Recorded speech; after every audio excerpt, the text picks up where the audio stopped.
So today we're going to take a look at this tool.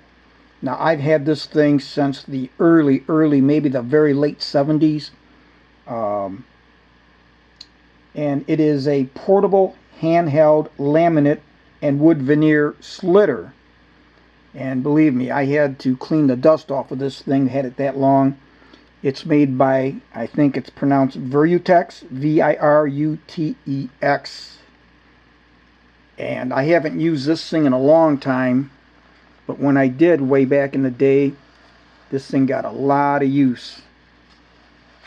And you'll see, because I'm going to show some stuff from the internet, that I believe this thing to be in really good condition when you look at some of the stuff that's showing available online used. Now, other than the name right here, and it says made in Spain, there is nothing else that gives the model number. Now, from what I saw, an old one like this, made just like this, they called a T78. Now, later years, more current now, because you can still get these, made a little different, it's a C015L. Now, as I said, I haven't used this thing in a long time, but back in the day, we used to use plastic laminate. A lot of people might know it as Formica. That's a brand name. Plastic laminate is the name of the product. Beauty, I'm trying to think of the, there was another one that I used. Formica brand and Dura Beauty, I think, was the other Formica that I used. And again, you can use this on plastic laminate or wood veneers. I've used it on wood veneers. And what it does is it's like a portable, acts like a portable saw. You take a sheet, or maybe I'd cut it down into smaller sheets, and then you would be able to take the plastic laminate or veneer, put it in this fence, and you can see where it's cut out here. That would go in here like that. Then you'd adjust the width, and you didn't have to be real exact because you're going to use a laminate trimmer anyways to cut it, so you always had to make it big. Tighten this down, then you'd bring it across, and these two cutting heads, these steel cutting heads here, which is adjustable so that you could get the proper cut, so it would do a nice clean cut. And then when you did that, you'd bring it down, you'd have yourself a nice whatever you needed for width to then glue on to cabinets for refacing. That used to be the thing years ago, was refacing cabinets. Or, you know, you could use wood veneer to reface them that way. So as I said, you've got the fence as one adjustment to the width of your slit that you're going to make. And then the other one is the cutting blades. Now if you look, you'll notice, and this is your micrometer knob, and I never use the numbers other than, because most of the time if you're using, I'm trying to think, there was two different grades of Formica. You had the thinner, I'm trying to think, it's on the tip of my tongue, but there was two different grades. You had the thicker and then the thinner Formica. God, it's can't think of it offhand. But anyways, and so that's the only time I would have to adjust this, or for the wood laminate. And then you would just turn this, and you can see the blades are getting closer. Those two opposing cutting. And then you would turn it clockwise as viewed from the top, and that would increase the cutter width. And so that's how you perfected getting a nice clean cut of your laminate or veneer, wood veneer.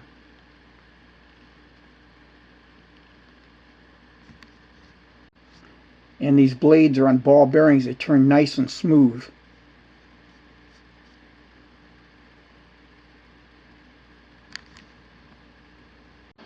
And check this out, you can still get the blades. Now I'm not sure if it goes back as far as to fit mine, probably would never have to find out, because what are the chances of me ever using that again? And if I do, these still work good.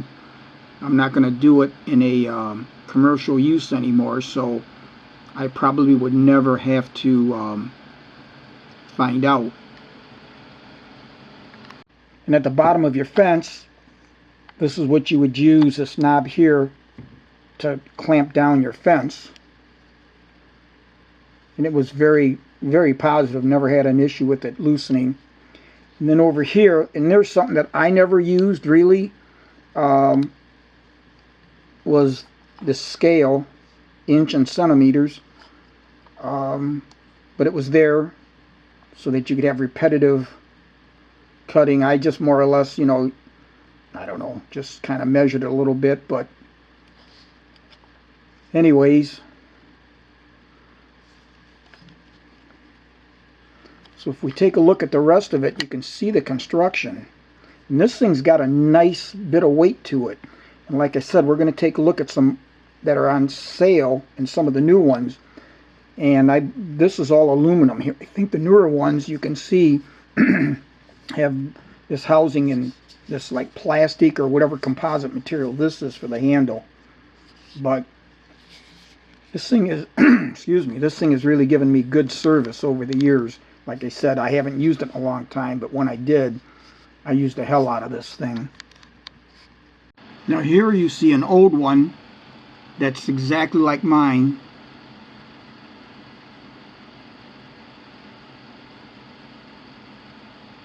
And it is going for $60. And here's where I see it called a T78. Now here's another old one, exactly like mine, and you can see it's pretty well beat up. It's also called a T78. They want $90 for this. And again, you can just see that mine is in really good condition compared to this. Now here's another old one that I see on eBay, and this is the first time I see it, called a C015L.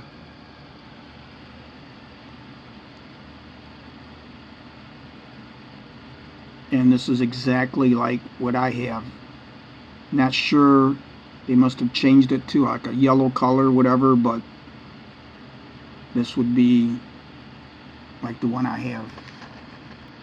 And another one here where they're calling it a C015E.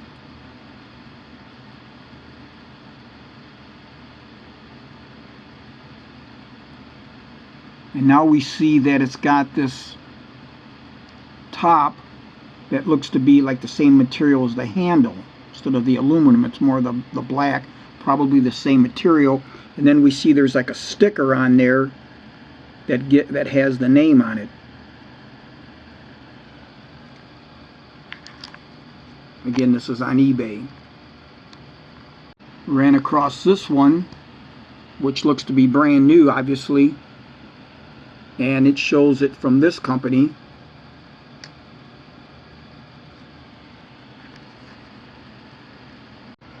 And guys, from the horse's mouth, as it were, this is the manufacturer. And it says here, since 1978. And like I said, I have had this thing for a long time. It had been the late 70s, very early 80s at the most. And then you can see that it's different. It's got the plastic piece. They're the same material as the handle up here. It's no longer all aluminum.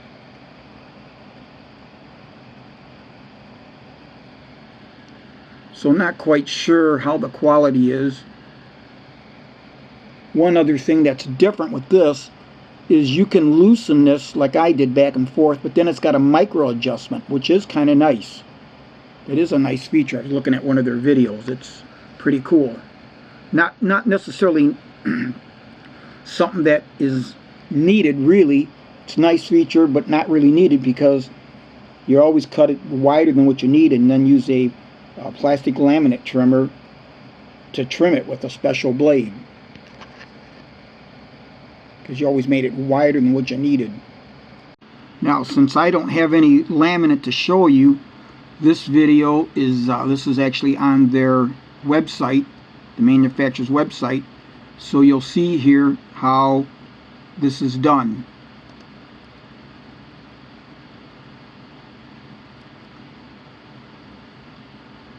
See how he glides that along the fence, and then that will give him the strip. You just cut the strip by adjusting the fence to what you needed.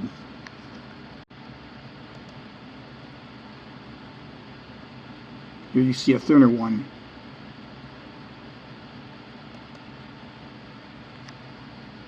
And what you know, Amazon even has it. This actually gives a better view of the way that top part where the handle attaches. This actually shows a better view of the more current version. So as you can see, I have a very old version of this, probably pushing back to one of the maybe original ones that they had came out with.